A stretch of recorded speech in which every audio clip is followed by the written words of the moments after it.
Tired of ads barging into your favorite news podcasts? Good news. Ad-free listening is available on Amazon Music for all the music plus top podcasts included with your Prime membership. Stay up to date on everything newsworthy by downloading the Amazon Music app for free or go to amazon.com/news ad free. That's amazon.com/news ad free to catch up on the latest episodes without the ads.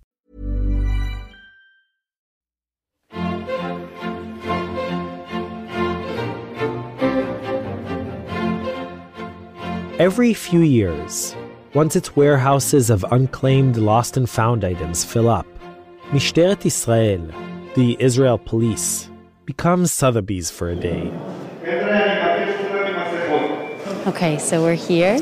Back in late November, our producer Adina Karpuch went to the Bet Dagan police station near Rishon LeZion to attend an unusual auction. אני מתחילה, יש לי כבר... יש לי 300 באינטרנט, יש לי 300, 500 באיזשהו מקום, 500 לאדוני, 600 באולם, 600 באולם, 700 באולם, 700 אדוני, 700 זה... So, Adina, what kind of items were being auctioned off there? So there were really all kinds of things. You know, lots of things that you would expect for people to have lost, like phones, headphones, bicycles. There was a Strymel, a bunch of strollers. But there were also really surprising things. There was an industrial oven, a refrigerator, remote controls for handling cranes and drones. Really surprising things that I don't know how someone would lose that kind of stuff. And who shows up to something like this? So I was really surprised about the kinds of people that come because really it spans the entire spectrum as long as you're male. So there were about 150 men there. Me and the auctioneer and maybe a handful of cops were women. But other than that, you had Haredim, Arabs, young people, old people, rich people, poor people, techies, bikers, and there was this one guy, Dan. Hi, can I talk to you for a second? Yeah, of course. What's your name? Dan. Hi, Dan. Nice to meet you. Can you tell me a little bit why you're here today? Yes, I'm here to buy an accordion. An accordion? Wow. Are you an accordion player? Yes, I'm trying to be. You're trying to be, so you're just learning now? Yep. And how have you been practicing until now? On the internet, just learning stuff. So you have an accordion at home? Yep. But you want another one? Yes, and this one looks very, very good. And I hope it will be in a good price. How much are you willing to put up for it? I think 200 top. Okay, good luck, Dan. Thank you. Hope to see you on YouTube one day. And did he end up getting the accordion? So I actually found him at the end of the auction. Dan, what ended up happening with the accordion? Did he get it? No, it was too high. They started at 600. 600? And you were coming here for 250? 250 tops. And in the end, it has been sold for 1,000 shekels. 1,000 shekels? 1,000 shekels. It's okay, so no accordion for me. And hopefully I will get an accordion somewhere else. Maybe I will start my career as an accordionist YouTuber later. 500, 600 בעולם, זה אתה, 600 בעולם, 600, 700 בעולם. So, going once, going twice, sold. Hey, I'm Mishy Harman, and this is Israel Story. Israel Story is brought to you by Tablet Magazine and the Jerusalem Foundation. As you can probably hear in my voice, I'm a bit sick. But don't worry, it's thankfully not COVID, just the flu.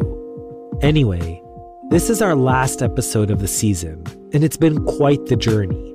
We began season 6 with our day at the Y, and have since explored all kinds of unusual and hidden corners of Israeli society.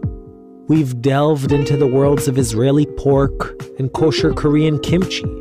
We've excavated a 2,000-year-old mikveh in Hanaton and nearly touched the surface of the moon with a blue and white rover. We visited Shirley the turkey on the Freedom Farm in Olesh, Amir and his chicken coops in Umm-el-Fachem, and searched for wild boars in Haifa. We followed a season of women's volleyball in Nazareth, and the unlikely process of regrowing a foreskin. We've recorded at Shatnez Labs in Bnei Brak and date farms outside of Jericho. And in our most recent episode, we told the heartbreaking tale of the 2001 suicide bombing at Sbarro. We're now heading into many months of production, during which we'll research, record, and produce stories for our next season, Season 7. But as our way of saying goodbye to this season, our episode today is called Going, Going, Gone, and is devoted entirely to things that are ending, going out of business or style, or coming to a close. All right, let's begin. Life, of course, is a series of things ending and other things beginning. That's the premise of every single bat mitzvah speech, every country music song, every Netflix rom-com.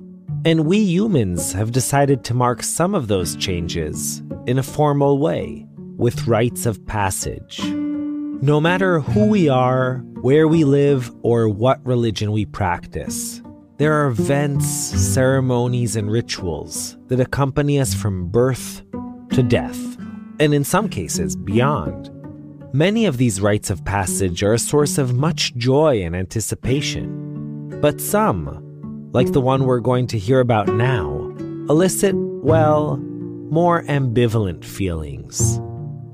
Here's Tanya Huyard with Act 1, Baby Steps.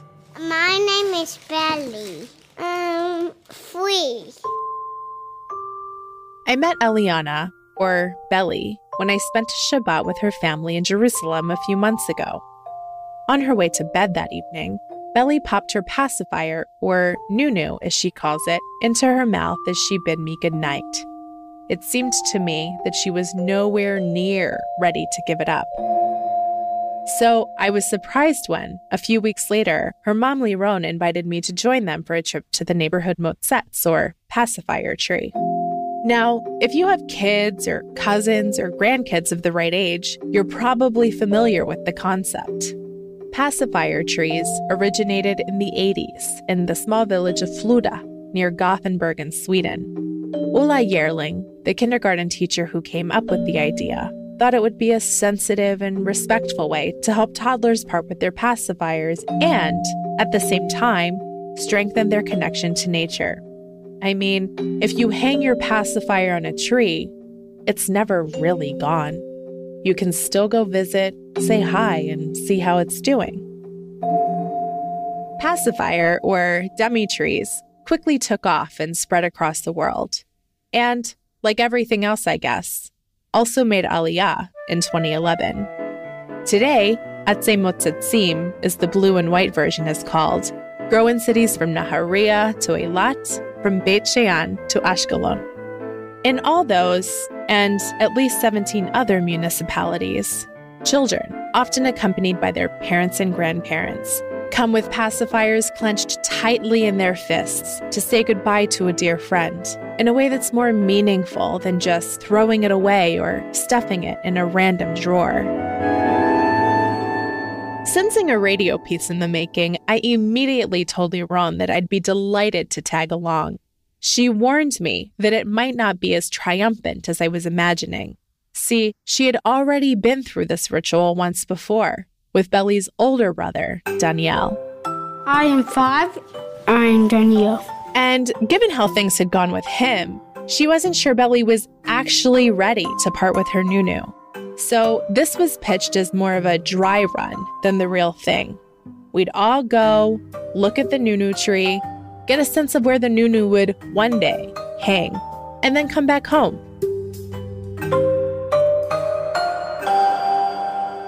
When I showed up for this dress rehearsal, Belly proudly showed me her 2 nunus. Look at it. Judging by its wear and tear, it was clear which one was the favorite nunu. The one with the Yellow and black ducks. Yellow and black ducks. And pink. And lest we forget, pink. As this excursion was really only meant to be a make-believe exercise, Belly caught us all off guard when she looked up and asked, Can I put my motzetz on my nunu tree? You want to put your motzetz on the motzetz tree? Yeah. You do? Yeah. Right now. Today. Right now. Today. This girl sure knew what she wanted. What do we do at the motzetz tree? We're big kids. Not have any more sets. Not have any more motzetz afterwards? And then be a big kid. As she squealed that, and then be a big kid, she looked up at her brother Daniel, who had much to say about the difference between a baby and a big kid like himself. The thing is, a baby doesn't know anything, and the big kid knows more. For instance, I know that cactuses don't grow when there's rain. And I know that metal is strong. but when he was just a little kid, I thought metal was nothing. with those important tidbits all sorted out and armed with puffy coats, warm mittens, and colorful rain boots, we were ready to set out into the Jerusalem winter and commence our farewell to Nunu adventure. To the Nunu tree! A short bus ride up the hill and a pell-mell tumble-bumble down the other side. We arrived at the Gonanim Motzetz tree and all its germy glory.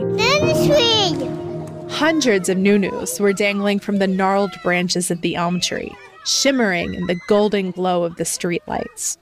To me, at least, they looked like little votive offerings to the spirit of infanthood. Whoa, that is a lot.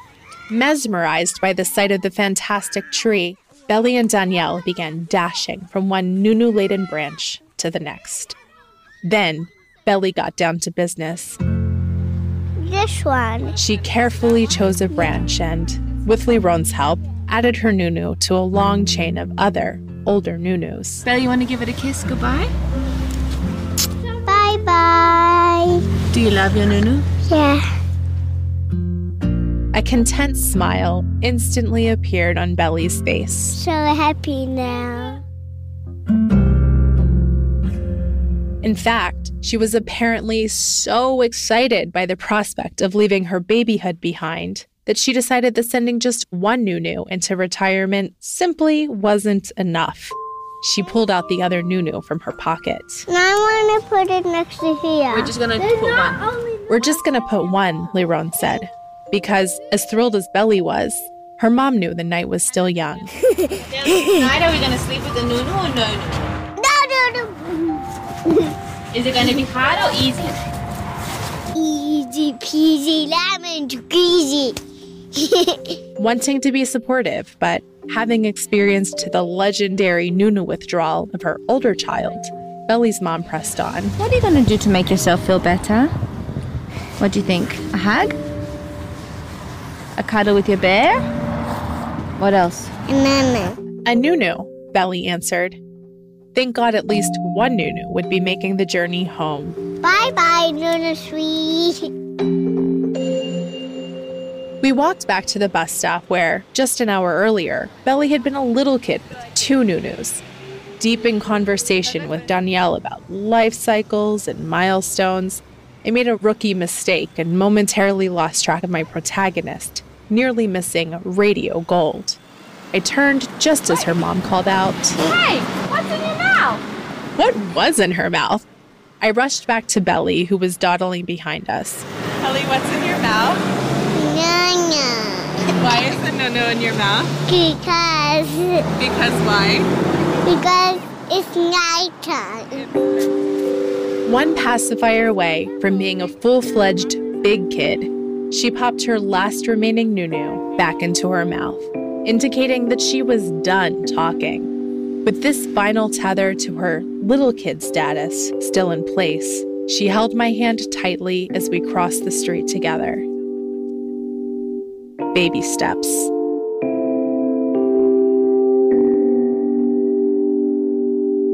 Tanya Huyard. And now, from an end I imagine most of us went through. My mom says I was unwilling to part with my choo-choo till I was almost 4. To an end I very much hope no one listening has had to experience. On August 15th, 2021, we were all at the Israel Story office, making last-minute edits to our Day at the Y season opener. Suddenly, we noticed a massive cloud of smoke appear outside the window. And that cloud of smoke, it didn't really disappear for several days. So we're here in Ramat Raziel, where just yesterday, this entire village was evacuated as the fires... This was one of the most catastrophic and extensive wildfires in Israel's recent history. It consumed thousands of acres of trees and brush, and about 2,000 people had to be evacuated from their homes. Ultimately, it took more than 200 teams of firefighters, together with planes, helicopters, IDF and police forces, and help from the Palestinian Authority to put out the flames. But, of course, that's when local residents, people like Micha and Shoshana Harari, realized all that was gone. Here's Eli Bleier with Act 2, Fire and Ice. When it starts snowing in Colorado, it can go on for a week. In the winter of 1979, Shoshana and Micha Harari found themselves up against a grand force of nature. We were out in the mountains in this little tiny wooden cabin with a dirt floor. To be honest, this kind of adventure was nothing new for the Hararis, a secular Jewish couple from the East Coast. They were, how should I put it, a bit out there, a bit less conventional. Shoshana was teaching herself to be a naturopathic healer, and Micha was a self-taught instrument maker. We were living very primitively, 25 miles outside of any civilization, completely and totally alone. It was wonderful. You wake up in the morning, the air is clean, you see the eagles flying and bears are walking by, and you're like, oh, wow, I'm in nature.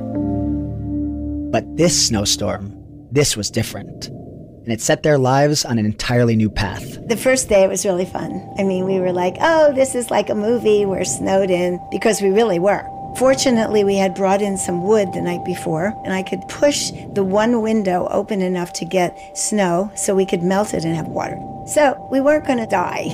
The second day, it was still fun, but not as much. The third day, it was very little fun, and by the fourth day, we had cabin fever, and we wanted to get out of there. Since they couldn't go anywhere, they passed the time reading.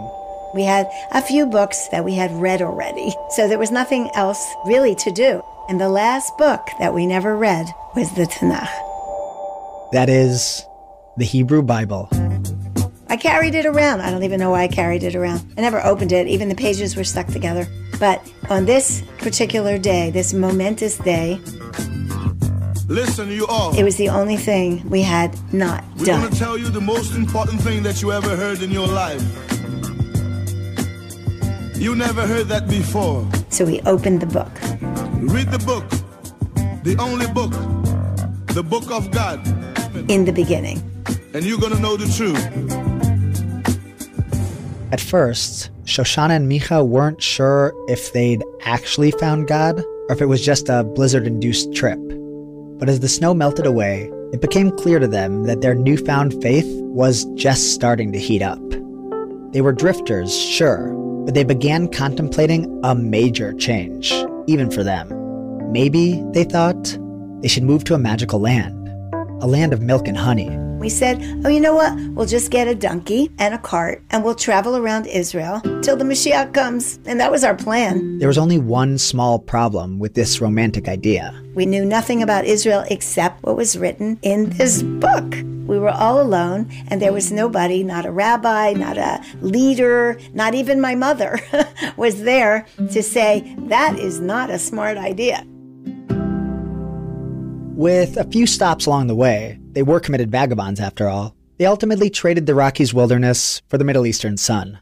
But they quickly discovered that things weren't quite as they had read in the good book. We were in complete culture shock. We didn't speak Hebrew. We didn't know what anybody's saying. Everything looked very strange. We had no idea. Instead of tents and camels, they encountered highways and towers. A far cry from the tales of Genesis. Abraham, Sarah, like, hey, they're our relatives, and they are so cool. They're wandering and wandering around, living very primitively, like we were. It wasn't like we were stupid or something, but we really didn't think that this book was written a long time ago. But as they had already traveled halfway around the world, they decided to give the country a shot. So we don't go see things. It's like tourists. We go somewhere, we live there. They eventually settled down in Tiberias and breathed life into their biblical fantasy through Micha's work. So we came across an archaeological book that had a drawing called the Megiddo Harpist, and the archaeologists date it to be 3,000 years old. Micha had always promised to build Shoshana a harp, and immediately said, "Yeah, that's the harp we should make. A harp from Israel, a harp from our past, a harp from the time of King David, by the rivers of Babylon." There's a famous psalm. So the couple decided to make that harp. And then another, and another, and another. The first 20, they were not good instruments. But with time, they improved. And before long, they became expert handmade harp makers, carefully crafting these ancient instruments in a modern land. The sweetest sound in the world is the harp. It's so pure and so beautiful. It opens doors, opens gates of heaven. It opens your heart. How did God even create this world? It says that he sang it into existence with the 22 letters of the Hebrew alphabet. The harp, it has 22 strings, and the 22 strings correspond to the 22 letters of the Hebrew alphabet. So it's a kind of mystical idea that this world is a world of frequency, and the sounds that we produce are very important because some sounds make us sick and some sounds make us well. And the harp has always been known as an instrument of music therapy. Like you can read it in the Bible. David was brought in to play for Saul, and Saul felt better, and the evil spirit left Saul. That's very powerful. The harp really touches us. The Hararis ended up building a home and a harp workshop in Ramat Raziel, a small moshav in the forested hills of Jerusalem. And it was there, in that workshop, that wood and string were transformed into angelic instruments, ornate, exquisite, and much desired pieces of art. In fact, for the last 40 years or so, the Hararis' harps have become world famous and are shipped across the globe. Life, ultimately, was good to them. They were living peacefully, surrounded by trees, making harps and waiting for the Mashiach to arrive. Until, that is, the afternoon of August 15th, 2021. More than 4 decades after that life-changing Colorado snowstorm, their lives were upended once again, this time by an opposite force of nature. We looked out the window and the sky was black, and there was a sound like a roaring ocean. And I'm like, that is a fire. Micha ran out to the workshop, but it was way too late. He couldn't even get near it. The wind was blowing in our direction. He said, "We have to leave immediately." And we just left with our clothes on our back. In something like that, you can't think. You just have to act. I gotta just go because I'm gonna die if I don't. It would take another 5 days till the flames were finally quelled.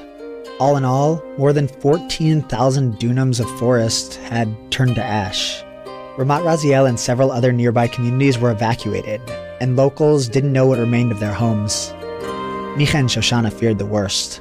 The next morning, we got a phone call from one of our neighbors, and they said, "Your house is fine." It's like, no, you must be talking about somebody else's house. It's not possible that our house is fine.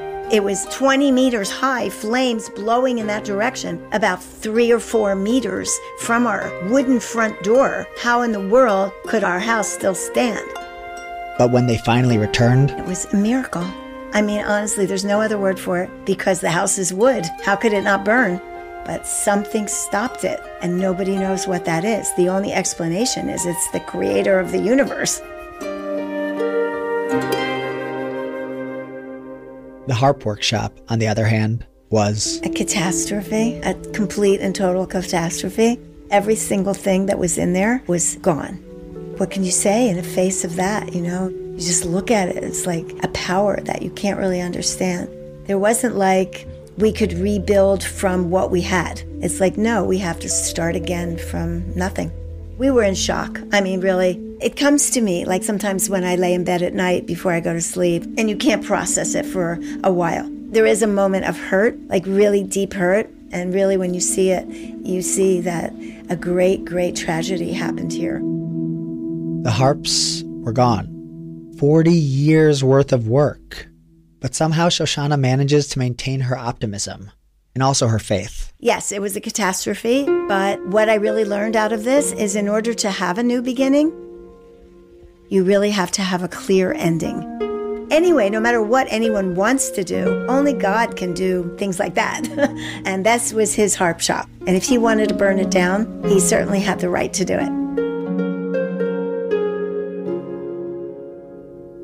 Shoshana and I spoke hours before Yom Kippur began, exactly 1 month after the blaze. She stressed the importance of it being a Shemitah year, a year of Jewish renewal, when the land is given time to rest. Now, she said, they too would have to rest. And then they'll start all over again.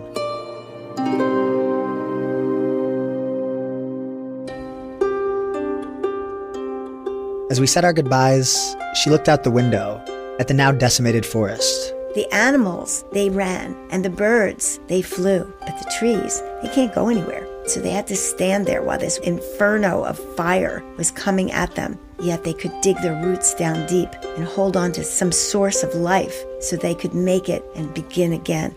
And I feel that we're like that too, all of us. We went down there yesterday and we saw a little green shoot. And maybe in a few years it'll be green again. And, it'll take time, maybe 30 years, but it'll come back. It will come back. Amen. Great. Well, may you be carried on the wings of angels. Thank you. Yeah. Ellie Blyer. We'll be right back. Tired of ads barging into your favorite news podcasts? Good news. Ad-free listening is available on Amazon Music for all the music plus top podcasts included with your Prime membership. Stay up to date on everything newsworthy by downloading the Amazon Music app for free or go to amazon.com/news ad free. That's amazon.com/news ad free to catch up on the latest episodes without the ads. And now, back to our episode. At the very end of Allenby Street in Tel Aviv, right before the city spills into the Mediterranean Sea, there's a little hole-in-the-wall store called Photo Doron. It's a repair shop for film cameras, one of the last of its kind, like a fossil of a different era. The owner sits behind a big and cluttered desk, and perhaps surprisingly, isn't called Doron. My name is Jacob Barzilai, and I repair camera. Jacob, or Yaakov, has been fixing and selling analog cameras for more than half a century. He opened this shop, named for his son, in 1972. Obviously, technology has not made life easy for him. First, he was nearly driven out of business by the digital camera, and now, of course, by the smartphone. But despite the fact that his profession may be closer to appearing in history books than in newspaper headlines, 79-year-old Yaakov isn't going anywhere. I'm still here. Doesn't matter about the money. Don't think about the money. So why is that? And what is it about Photo Doron that gives it the power to stick around long after most of its competitors have shut their doors? Skylar Inman finds out in Act 3, Candid Camera. Hi, Jacob? Hi, shalom. Hello, how are you? I'm okay. Photo Doron is a tiny shop, or at least it feels that way. Wherever you look, there are floor-to-ceiling shelves packed with cords, lenses, tools, and, of course, cameras. I walk in carefully, doing my best not to accidentally topple the precarious piles of tripods and camera cases. To me, it seems like an unbelievable mess. But to Yaakov, everything is exactly where it should be. I remember one day my wife came here. She cleaned and put everything, then I can find nothing. Every morning at 10 a.m. sharp, Yaakov unlocks his shop and takes his place at a large wooden desk right in the middle of the store. On the wall behind him, there's a tangle of antique cameras. He pulls one of them down and shows it to me. 1903. This camera? This camera. Was made in 1903? It's work. Unbelievable. Entering Photo Doron is like traveling back in time. Not only because of what Yaakov sells, but also because of who he is and how he runs his business. In our glossy, branded, social media savvy world, a shop like this feels like an endangered species. Yaakov has no fancy website, no credit card machine, and other than a tall stack of business cards, no apparent advertising. He hardly even has a sign outside the door. In fact, as we sit and talk, people continuously pop their heads into the store out of pure disbelief. It's like they're saying, "This is still here? A film camera shop? What is this, 1983? Shalom. Hello. How are you? בסדר, מה שלומך? Okay. בבקשה. I like very much that you are still here. Yeah, thank you, thank you. The pleasantly surprised customer is Sasha Borodulin, an old-school Russian photographer with an eclectic portfolio. I'm very diverse. I take pictures from the war to Playboy. So Yaakov is clearly excited to see Sasha. Talking about 3 or 4 years, I didn't see him. we know each other for like 20 years. You know each other for 20 years? Yeah. That's loyalty. From one point of view, it's loyalty. From another point of view, he is the only one who's left. The only one who is left. Now, you might expect there to be something melancholy about a guy like Yaakov, working all alone in a shop, trying to sell something almost no one wants to buy. But Yaakov is happy, content, and surprisingly busy. In fact, just as his old pal Sasha leaves, another customer walks in. Hi, shalom, כן, בבקשה. The guy's looking for a cable for a specific Sony video camera. I think to myself, a digital camcorder? Yaakov isn't going to have that. He's a film guy. But Yaakov's face lights up.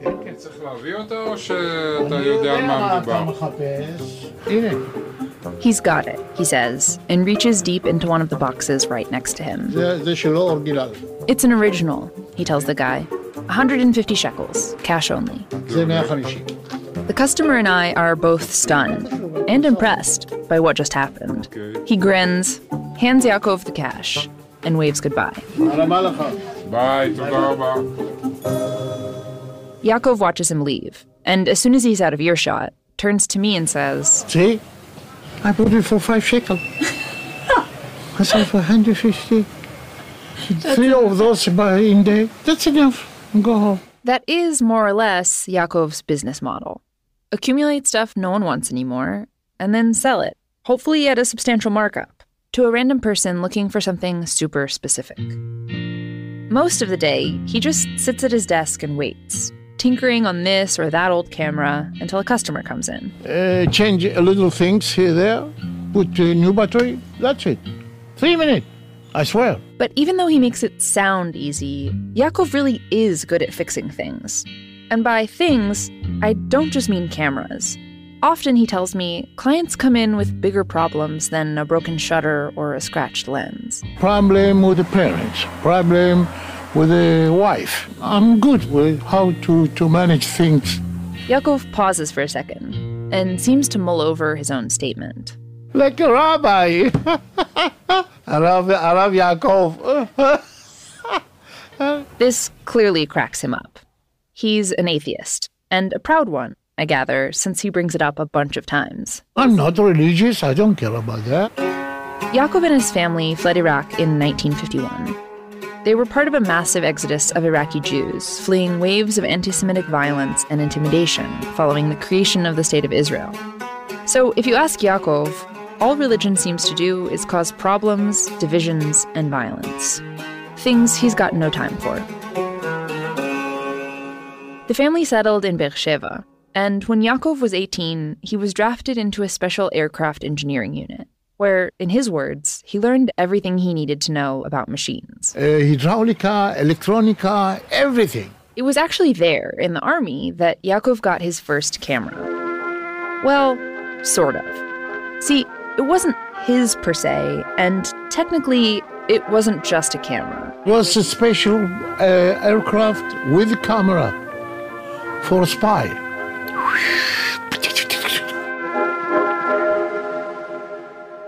When Yaakov finished his military service and was done servicing spy planes, he knew he wanted to be his own boss. He also knew that cameras were all the rage. Looking around Tel Aviv's beaches, parks, and cafes, all he saw were people snapping pictures. Selling cameras would be a piece of cake, he thought. And when they'd inevitably break, he'd be able to fix them. He was, after all, a master repairman. So Yaakov saw an opportunity and took it. He opened up his first photo shop. Even Virol 1. And his second. Ben Yehuda 84. And his third. Yehuda Halevi 51. Before long, he had a little photo empire. Middleton 1. I have one in Petah Tikva. And, of course, this location, Allenby 16.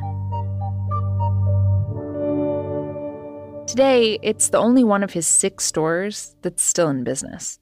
And that's part of why he has so much stuff in here, he tells me. Photo Doron is the last of the last, a living museum of sorts. As we sit and chat, the trickle of customers slows down.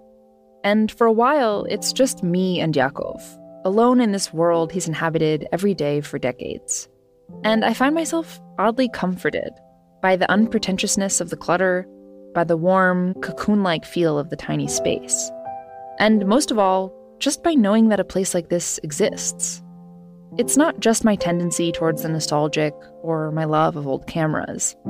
It's something more than that. To me, Yaakov and Photo Doron represent an alternative. Something different than our modern, high-speed, use it, abuse it, chuck it out and move on society. At Photo Doron, time moves slowly. Old things are cherished and lovingly brought back to life. And efficiency, let alone showmanship, is not held in high regard.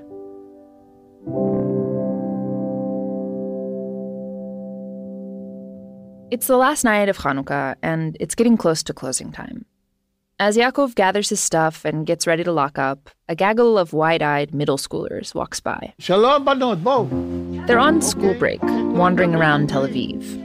As they look around, it's pretty clear they have no idea what the store is for. They just know it looks cool.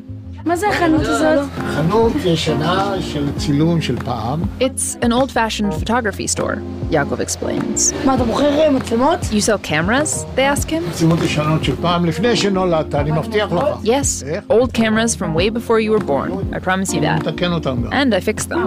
Want to see what they look like inside? אתה רוצה להיות אחד פתוח? אני אראה לך. יואו! זה מתוך מצלמה? כן. אפשר לציין את הרגע הזה? Can I take a picture of this? One of the kids asks as she instinctively whips out her iPhone.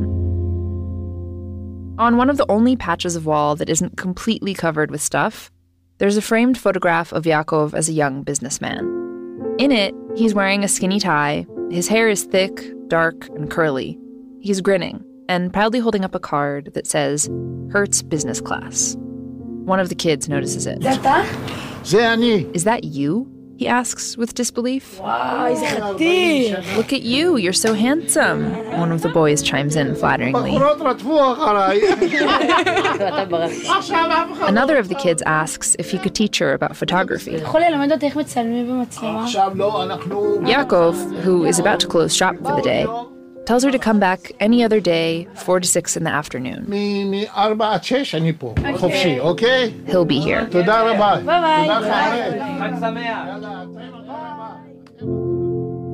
For a man of his age, Yaakov seems to feel like he's got plenty of time. How much longer do you expect to be working here? In my ambition, all the time. Really? No retirement for you? No. I'm next month 80. I was in a hospital, sometimes I don't feel good, but it is something mechanic in the body. I don't have a big illness, no. I feel very young. Besides, he says, as he steps out the door, he's still got a lot of stuff left to sell. A lot of cameras to repair. And until the doctors can no longer fix whatever mechanical problems his body might have, he intends to be right here, tinkering away at his desk.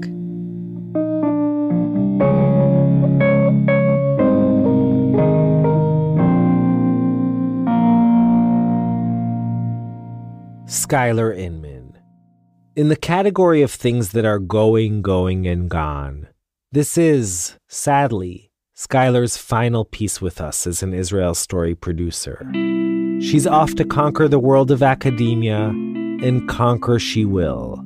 See, in the 2 years she's been part of our team, I've come to believe that there's nothing, literally nothing, that Skylar can't do. She's unbelievably smart and talented and kind, and has been a true leader here at Israel Story.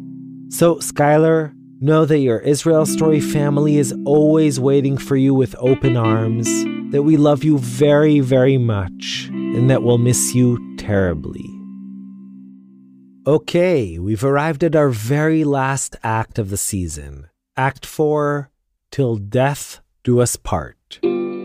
Now, many people say those words, and mean them, at least at the time.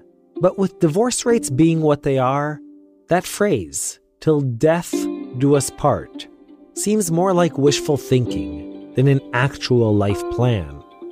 Nevertheless, in our final story, we'll hear about a couple who took this commitment very seriously. In fact, they took it so seriously that they refused to let even death separate them. Here's Yoshi Fields. That's her when she came to Israel. She's wearing this black scarf around her head and like a black dress. And she looks really young. I'm in a small apartment in Jerusalem with 36-year-old Renana Adani. We're sitting in her living room and she's showing me pictures of her recently deceased grandparents on her phone. There's an old photo of the two of them sitting together on an auburn couch, proudly holding a chubby little baby Renana in their arms. In another, her grandfather Shlomo is blessing his wife, Sarah, his outstretched hands placed gently on her head. A scarf covers Sarah's hair, and she has a mischievous twinkle in her eyes. Shlomo, on the other hand, is wearing the exact same thing in every single shot. He looks like a rabbi with a nice suit, hat. Yeah, always. Peot. Called Simonim. The Yemenite called him Simonim, like the long peot. Her grandparents were always a huge presence in her life, the two pillars of the large Adani family. We have a WhatsApp group of our cousins, and he's like the picture of our group, like Saba's watching. Renana always looked up to them and saw their relationship as a model of sorts. I mean, after all, Sarah and Shlomo were married for longer than most people are alive. Yeah, 81 years, almost 82. 81 years. They had this thing of togetherness, of like their relationship is made out of two people, but it's really one thing. Like many grandparents, especially those from a traditional background, Shlomo and Sarah wanted, more than anything, to see their granddaughter get married. It was no secret. In fact, it was the main topic of conversation whenever they talk. I remember him always asking me, ma chadash, which is like, what's new? So I said, at work, I'm this, I'm that, my friends, I don't know. He said, lo, ma chadash. Like, no, what's really new? Like, he meant my love life. But despite her grandparents' desires, and her own, by the way, Renana had nothing to report. She hadn't found her mate. I feel like the choice makes me look for something very specific, and yet I can't find that right now. Saba Shlomo and Savta Sarah simply couldn't understand why. They never had that choice, and I don't think they even wanted that choice. They were from a different generation, a different time, and a different mentality. Their marriage predated color TV, atomic energy, the credit card, and superglue. Not to mention, of course, the state of Israel. They were both from Daraa, a small village in southern Yemen, and had practically grown up in the same house. Back in the 1930s, Sarah's father had semi-adopted Shlomo, who had lost both his parents when he was just a child. A few years later, when Shlomo and Sarah were old enough to get married, he matched them. They had essentially been siblings, and then, all of a sudden, they were husband and wife. Whenever Renana asked them about this, they brushed it off with a smile. You couldn't talk about these things. It was like he was the best man for her, she was the best woman for him. These things were like straightforward. We got married, that's it. They were, Renana says, like a Yemenite version of Tevye and Golda from Fiddler on the Roof. Do you love me? I'm your wife. I know. But do you love me? Do I love him? Well? Love wasn't part of their vocabulary. I never heard them say the word love. I never talked to them about love. I feel like I don't even know if they know what it means. Maybe it's indigestion. No, Golda, I'm asking you a question. I never saw them like looking into each other's eyes or something like that, or saying anything like soft. But all the things that they did for each other was like love for them. And you love me. I suppose I do. And I suppose I love you too. They immigrated to Israel in the early years of the state and raised a family, 2 sons and 3 daughters, in Rosh Ha'ayin. Shlomo opened up a clothing shop, and Sarah ran the house. But no matter what they did it together. They didn't even know themselves without each other. One unit. Still, as Renana recalls, they were complete opposites. Saba Shlomo was a man of few words. Stop talking, let's learn. That's it. Always serious with like a small smile. Savta Sarah, on the other hand, she loved to talk. She loved to tell stories, and she was very dramatic about everything and had all the details. Growing up, Renana would curl up in a chair in their living room and listen to her grandmother for hours and hours. It was, she says, like a one-woman Broadway production. Singing songs and crying during the story and laughing and making jokes. And while Savta Sarah didn't know how to read or write, she really couldn't read a clock. Saba Shlomo was considered a very learned man and always had his nose in a Bible or a Gemara. People referred him as Rabbi Shlomo. Yet in recent years, Renana watched as her grandparents' bond seemed to outlast memory itself. In 2007, Sarah was diagnosed with Alzheimer's, and with time, she no longer recognized Renana and her other grandkids. 4 years ago, she stopped talking altogether. But even from behind this growing veil of fog, she always seemed happiest and most at ease when she was beside her husband. Shlomo's health was declining too.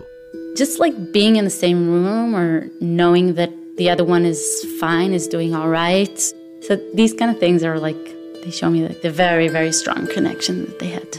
As Sarah continued to deteriorate, the family wondered and worried how Shlomo would cope once she inevitably passed away. Every time she went to the hospital, we were like, thought it's the end. Like, it might be the end. We were like really tensed about it. And she always came back. My grandfather got like really excited about it and everything. Then Shlomo got cancer, and things moved pretty fast. In the past 2 months, it was clear it was the end. In the hours before he died, Renana and all of his children and 26 grandchildren came to see him. They sang prayers and said their goodbyes. Do you remember what you said to him when you were saying goodbye? So I didn't say it out loud, but I said it to my sister's ear because I really wanted to say it, but I wasn't willing to share it with everyone. But I said that I apologized that he never had a chance to be at my wedding, to know my children. And it is very hard for me because he was like, I knew he really wanted that for me. I felt like sorry for myself and wanted also to apologize to him. A few minutes later, Shlomo died. He was 101. There's something about it being so final that is like, you can't change the situation. That's what it is. And that's what it's ever going to be. The entire family was gathered around him. Everyone, that is, but Sarah, his wife. Given her dementia and fragile state, the family decided not to tell her that her companion of 80-plus years had died. But just a few hours later, as if she knew something was wrong, Sarah started having trouble breathing. As a precaution, they called an ambulance that took her to the hospital. She was fine. It was like another exacerbation. And we were like, oh, we know that thing. So my aunt, which is a nurse, told me, like, go visit her. I don't trust anyone. Like, I want you to look at the numbers and see how she's doing. So I came there and I was like, she's doing better. She's started to eat. She's on the right track. And then I was there for 2 hours. And then suddenly she started deteriorating. In 5 minutes, she passed away. Sarah was 99 when she died. The idea that none of them stayed alone is very strong. I think maybe in a way she felt that. It's some way that I can't explain. Together, they had lived 2 centuries, and together they exited this world, forever tethered. Yoshi Fields. With this story, we are also saying goodbye to Yoshi.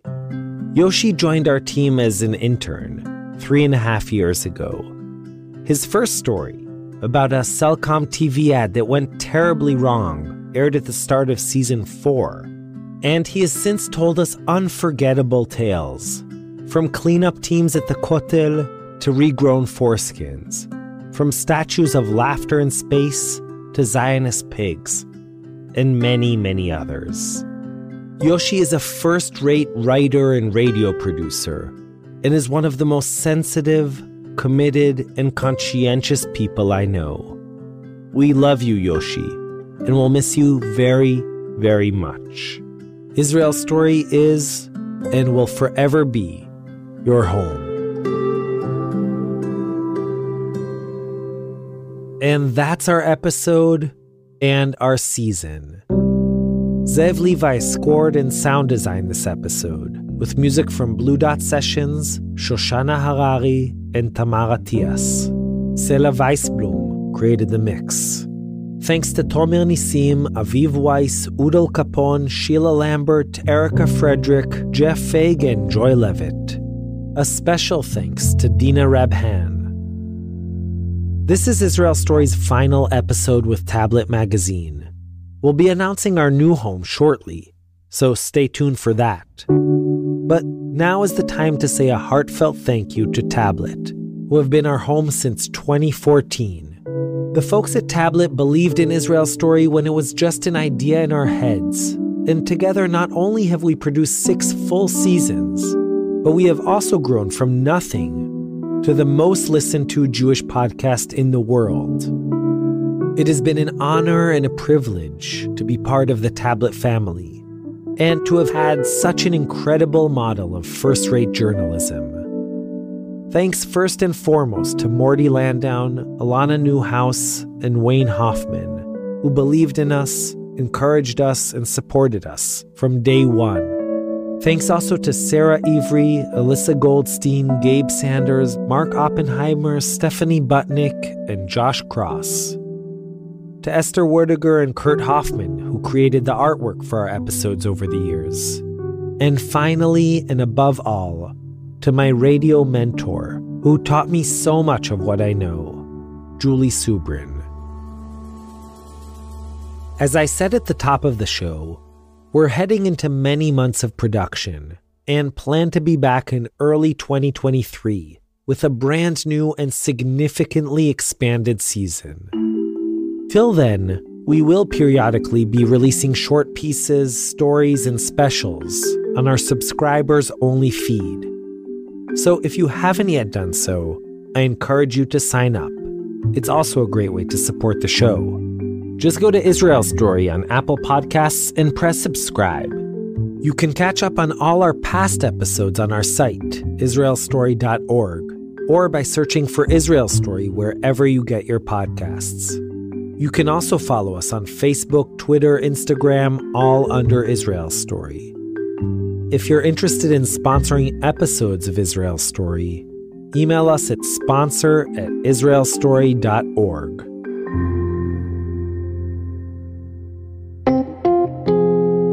Our staff includes Yochai Meital, Zev Levi, Yoshi Fields, Skylar Inman, Adina Karpuch, Nomi Schneider, Eli Blyer, Sharon Rappaport, and Rotem Tzin. Tanya Huyard and Matthew Littman are our wonderful production interns.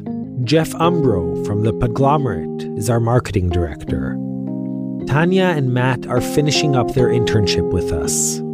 Both of you together and each of you separately have been incredible additions to our team. You are unbelievably committed and talented, and we simply can't wait to hear all the wonderful radio you will surely go on to create. Lastly, after 3 years as our COO, we are also saying goodbye to Sharon Rapaport. Though you never heard her voice on the show, Sharon has been the dynamic engine behind the scenes at Israel Story. She turned a group of idealistic storytellers into a professional podcasting team and elevated our operation in every possible way. Toda Sharon, you are a class act, a wonderful and generous friend and colleague, and your impact will continue to be felt in every facet of the organization. As you can imagine from all these farewells, Israel Story is hiring. So go to our site, israelstory.org, and press on the Jobs heading. We have a couple of different postings up there, and there will be even more in the weeks and months to come. Okay, I'm Mishy Harman, and we'll be back next season. So till then, shalom shalom, and yalla bye. אומרים שהיה פה שמח לפני שנולדתי, והכל היה פשוט נפלא עד שהגעתי. שומר עברי על סוס לבן בלילה שחור, בשפת הכנרת טרומפלדור היה גיבור. תל אביב הקטנה, חולות אדומים, ביאליק אחד, שני עצי שקמים, אנשים יפים מלאים חלומות. אנו באנו ארצה לבנות ולהיבנות, כי לנו ארץ זו. כאן איפה שאתה רואה את הדשא, היו פעם רק יתושים וביצות. אמרו שפעם היה כאן חלום נהדר, אבל כשבאתי לראות לא מצאתי שום דבר. יכול להיות שזה נגמר, יכול להיות שזה נגמר.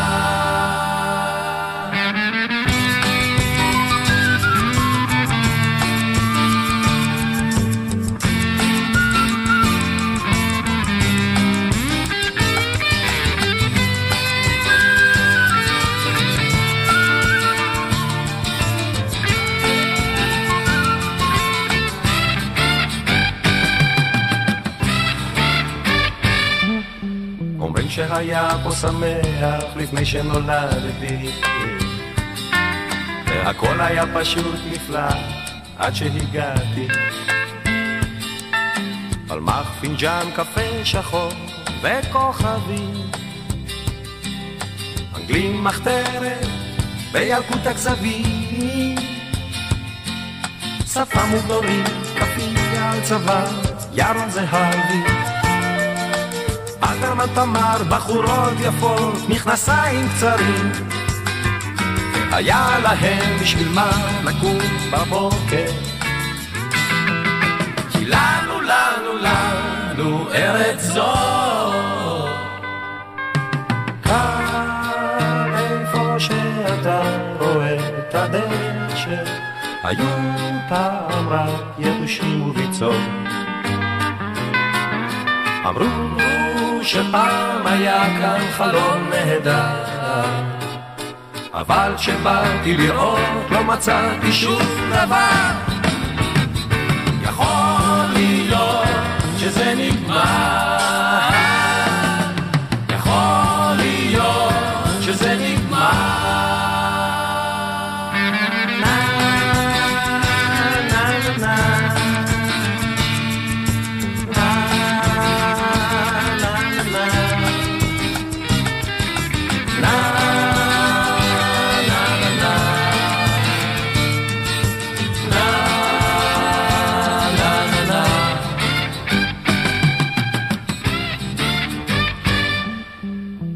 שהיה פה שמח לפני שנולדתי.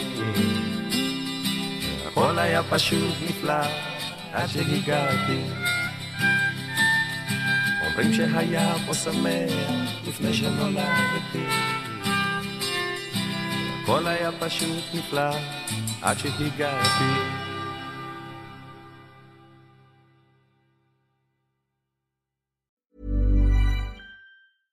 Tired of ads barging into your favorite news podcasts? Good news. Ad-free listening is available on Amazon Music for all the music plus top podcasts included with your Prime membership. Stay up to date on everything newsworthy by downloading the Amazon Music app for free or go to amazon.com/news ad free. That's amazon.com/news ad free to catch up on the latest episodes without the ads.